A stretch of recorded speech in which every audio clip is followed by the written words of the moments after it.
I was taken aback and my voice revealed my shock and anxiety when I heard about the cancellation.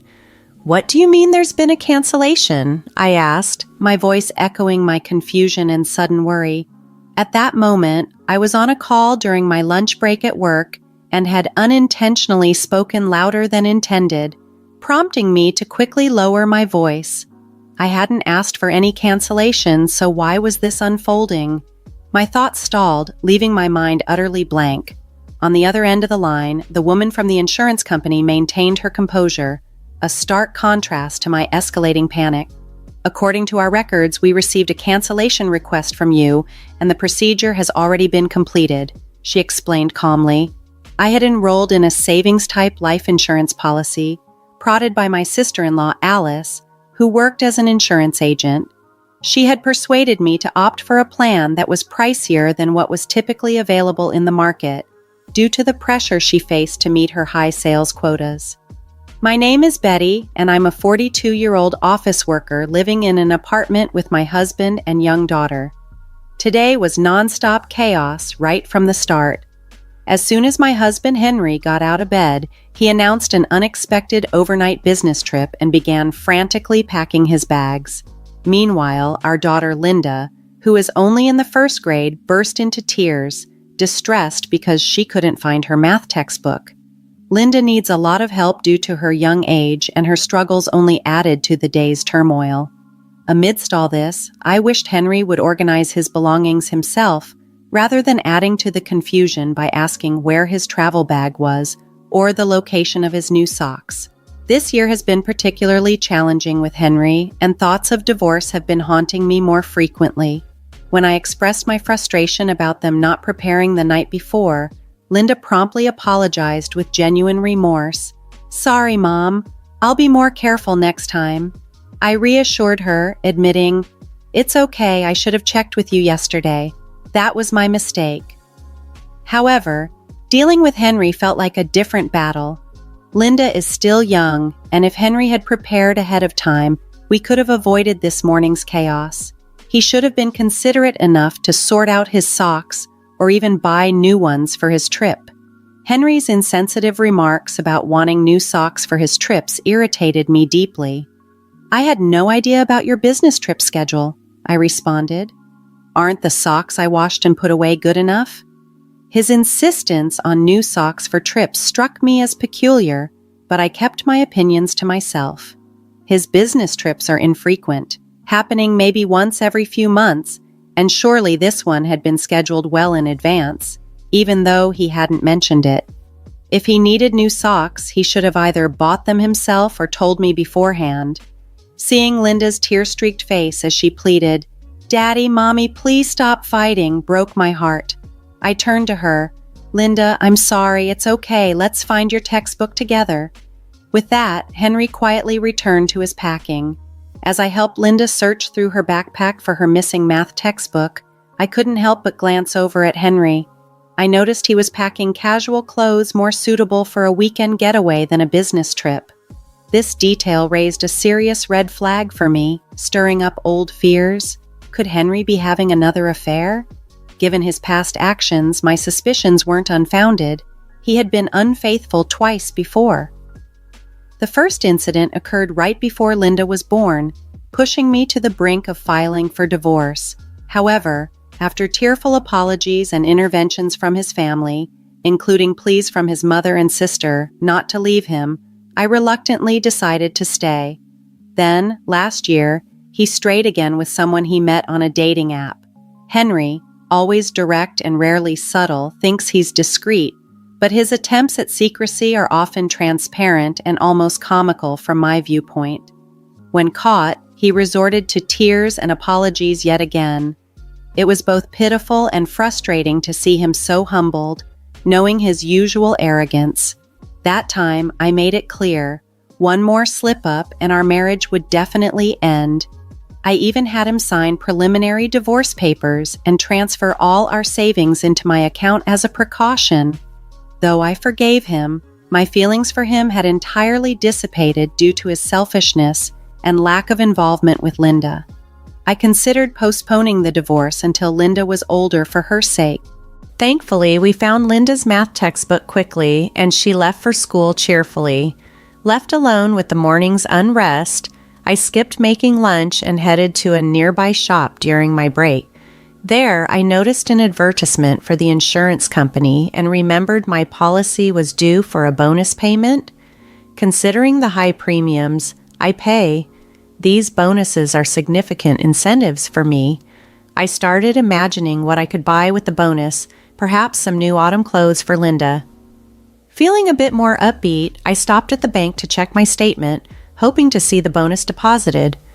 To my surprise, the expected funds were not there, yet when I checked my bank account, not only was the expected bonus missing, but this month's insurance premium hadn't been deducted either.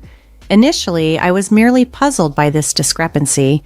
However, recalling the morning's chaotic discussion about cancellations with Henry, a sinking feeling began to take root within me. Concerned, I decided to contact the insurance company to uncover what was happening. My sister-in-law, Alice, who usually handled my insurance matters, was off that day, so another representative took my call. That's when the cancellation confusion came to light. The representative informed me that a cancellation payment had been processed, but I hadn't seen any funds in my account. She insisted that all the paperwork was correct and that the insurance company had adhered to proper procedures, subtly implying that the fault wasn't theirs if the policy was canceled without the owner's knowledge. Firmly, I clarified once again that I had no intention of canceling the policy. I'll follow up with Alice and my husband, but please double-check everything on your end as well, I requested. After making my point clear, I ended the call. Before I knew it, my lunch break was nearly over, and I realized I had neither the time nor the appetite to eat the lunch I had bought, as other concerns weighed heavily on my mind. Feeling the need to address this issue promptly, I informed my boss that I had to leave early and quickly wrapped up my remaining tasks. Leaving the office ahead of schedule, I immediately called Henry, wondering if he was genuinely on a business trip or if something else was afoot. "Betty, why are you calling? I'm at work," Henry answered after a few rings, his voice tinged with irritation. However, in the background, I could hear lively music, casting doubt on his claim of being at work. "It's absurd that you think you can avoid getting caught," I said, my frustration evident. "Sorry to bother you, but my life insurance was canceled without my knowledge, and there's no record of any cancellation payment. Do you know anything about this? I'm considering contacting the police as it might be a scam." "Ha! Calling the police?" Henry replied, then confessed, "It was me." I had suspected that Henry and Alice might have been involved in this somehow. When I hinted at getting the authorities involved, Henry quickly confessed, clearly caught off guard. Although I had suspected him, my frustration now erupted. "So it was you? Where's the cancellation payment then?" I demanded. "I used it to help Mom out," Henry replied nonchalantly. "Help out? Did something happen to your mother that she suddenly needed money?" "No, she just mentioned she wanted to go on a family trip for once." "A trip?" I was utterly stunned by his audacious response. "You canceled my life insurance to fund a trip? Was the business shirt just a cover?" "Yeah, I'm the beneficiary, so you can't complain, right? We're staying at a luxurious hotel. I'm in the lobby right now, and you wouldn't believe the size of the chandelier here."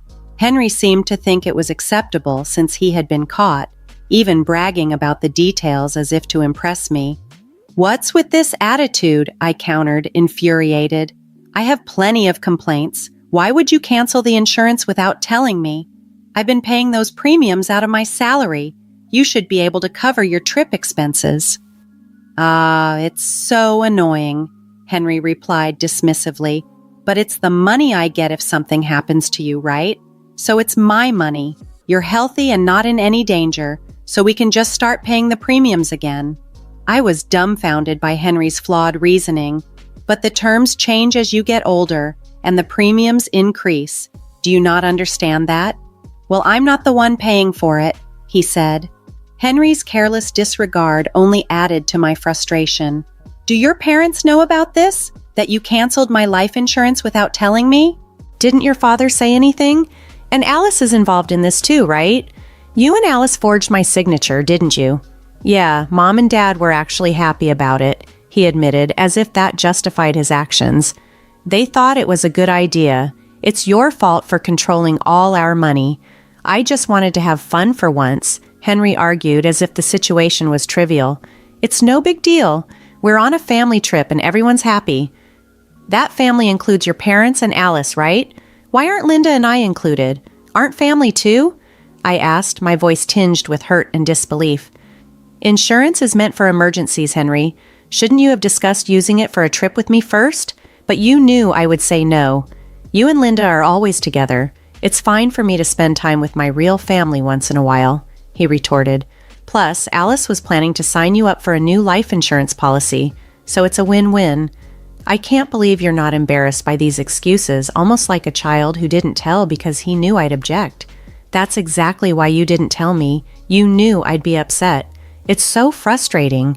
If you're going to keep complaining, maybe I should just get a divorce. Henry continued, his tone unusually bold, perhaps bolstered by being at a tourist spot.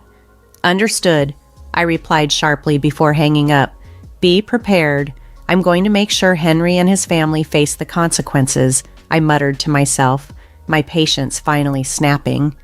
Henry had taken my forgiveness for granted too many times, despite my threats of divorce. I had once thought my in-laws were decent people.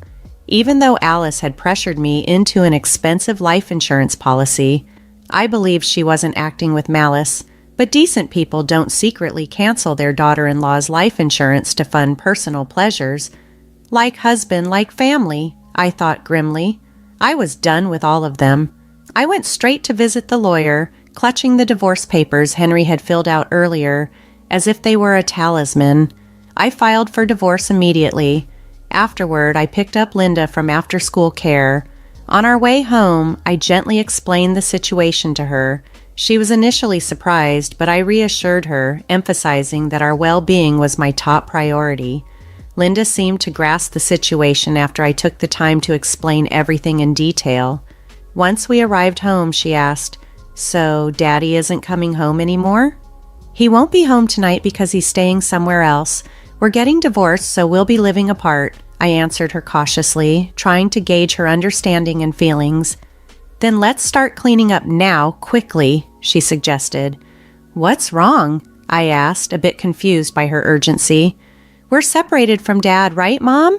You don't have to cry anymore. I hate it when Dad makes you upset," Linda explained. "Did you always tell us to stop fighting because you were worried about me being sad?" "Of course," I admitted. I had planned to avoid divorce for Linda's sake, but it seemed she had been suppressing her true feelings all along. She often intervened in our arguments because she was concerned about me. Daddy never plays with me, even on his days off. When I try to talk to him, he just says, "Be quiet, go away." Like this morning, he only uses me to say mean things to you. I've been so sad. "I love you, Mom," she smiled at me, and her smile warmed my heart. Seeing Linda's understanding of the situation and her resolve was heart-wrenching and brought tears to my eyes. Her insights into how Henry had prioritized himself over us both, and her fed-up stance made it clear that she, too, was ready for a change. "I understand, sweetheart. I'm sorry for putting you through such difficult times.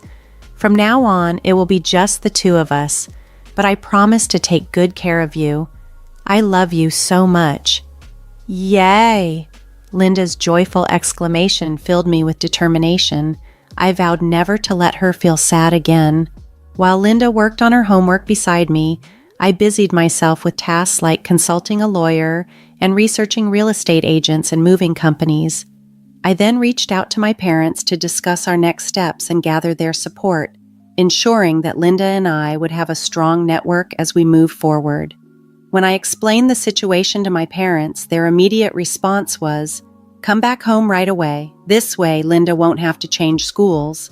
My father also offered to borrow a truck from a friend to help us move our things. The next morning, I informed the landlord, the school, and the families in Linda's commuting group that we would be relocating to my parents' house, briefly explaining the circumstances. I planned to handle the school's detailed paperwork later and called my workplace to request a day off for the next day. I wanted to complete most of the preparations before Henry returned. By the time Henry got back the next day, my parents had arrived and we swiftly moved our belongings to their home. Everything was settled except for Henry's things, which were still in the apartment.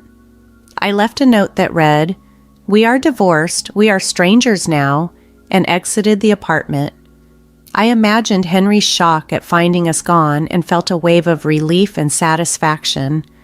The smooth execution of this divorce was thanks to the experience gained during Henry's previous affair. I had warned him then, "Next time there will be no discussion. We're getting divorced." We had agreed that I would retain custody and all marital assets. With that in mind, Linda and I began our new life at my parents' home.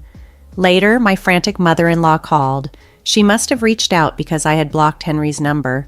Knowing Henry's tendency to cry easily despite his usual bravado, I pictured him probably sobbing away. "What are you thinking, divorcing my son when he hasn't even cheated this time?" she yelled, her voice so loud it hurt my ears. I instinctively pulled the phone away from my ear. "Betty, it's not too late. Apologize to my son right now. He's been crying nonstop because he's so upset. Aren't you embarrassed to make such a fuss over this?" "Apologize? Me? Why?" I was so taken aback by her words that I blurted out, "Who are you, eh?" My mother-in-law clearly didn't expect such a response from me, and her words suddenly stopped. My own sharp response surprised me. "Well, yes, it's me, your mother-in-law. Come on, Betty, what's wrong with you? You're not losing your mind, are you? You're still young."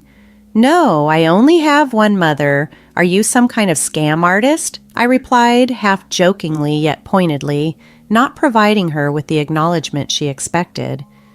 Given that we were now divorced and effectively strangers, and considering their past actions like canceling my life insurance without my permission, I saw no reason to engage in a serious conversation. It seemed fitting to maintain a somewhat detached demeanor. "Don't joke around, Betty. If you're going to act like this, we have our own ways of dealing with things," she warned, her voice seething with anger. "And what exactly can you do?" I countered, skepticism threading through my words. "We agreed that if there was another issue, I'd get a divorce immediately. And Henry himself told me over the phone that he wanted a divorce." My firm stance made her pause, and I seized the opportunity to press further. "If you wanted to go on a trip, you should have consulted me first. Instead, you committed a crime. Unauthorized cancellation of life insurance can be considered forgery, punishable by imprisonment. I'm ready to pursue this thoroughly." I knew of no financial troubles in Henry's family, so their actions struck me as not just impulsive but reckless, and that was precisely why I couldn't let it slide.